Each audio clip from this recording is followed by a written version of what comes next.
Thank you so much for your time this morning, Mr. Chairman and representatives. 327,653. This is the number of abortions that Planned Parenthood's 2014 fiscal report lists as being completed that year.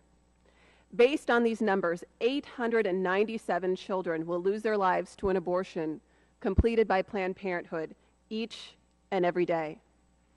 Why do I find this horrific? Because I actually have a lot in common with them. I was meant to be one of them. I should have been just another statistic, but by the grace of God, I am more than a statistic. I come here to you today as a wife, a mother, a daughter, a sister, a master's level prepared social worker, and yes, as an abortion survivor.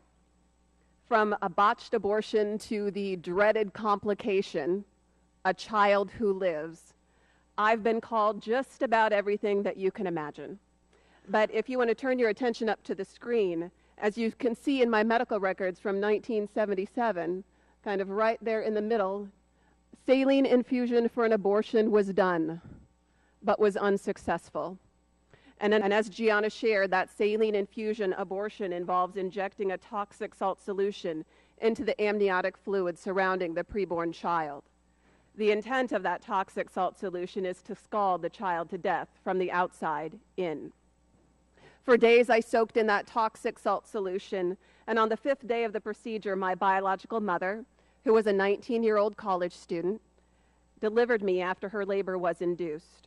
I should have been delivered dead that day as a successful abortion.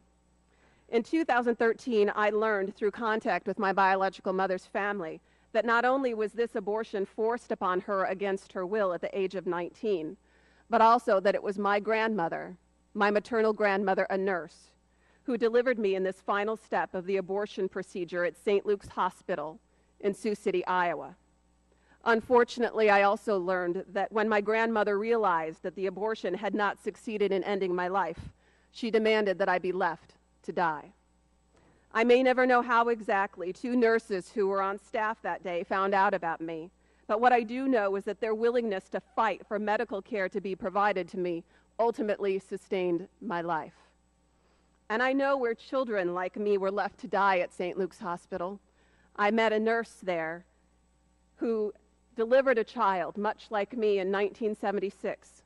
She delivered a little boy after a failed saline infusion abortion, but she followed her superior's orders, and she placed him there in a utility closet in a bucket of formaldehyde to be picked up later as medical waste after he was left there to die alone. A bucket of formaldehyde in a utility closet was meant to be my fate after I survived that abortion attempt. I weighed a little less than 3 pounds when I survived. I suffered from jaundice, severe respiratory problems, and seizures for an extended period of time.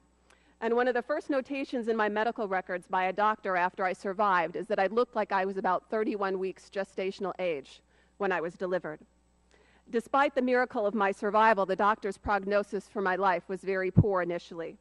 My adoptive parents were told that I would suffer from multiple disabilities throughout my life. Yet here I am today, perfectly healthy. Yet I know it isn't just how abortion ends the life of children like me that isn't talked about in today's world.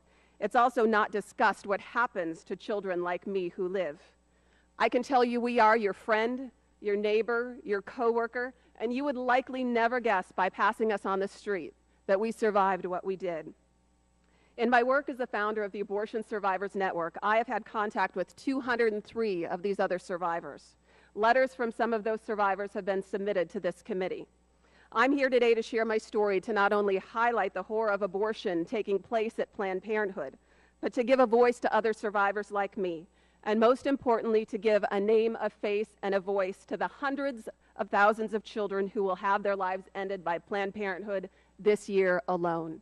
I would urge you to remember my story, and Gianna's too.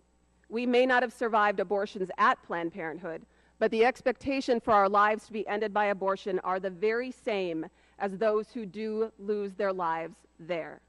And I have long believed that if my birth mother's abortion would have taken place at a Planned Parenthood, I would not be here today.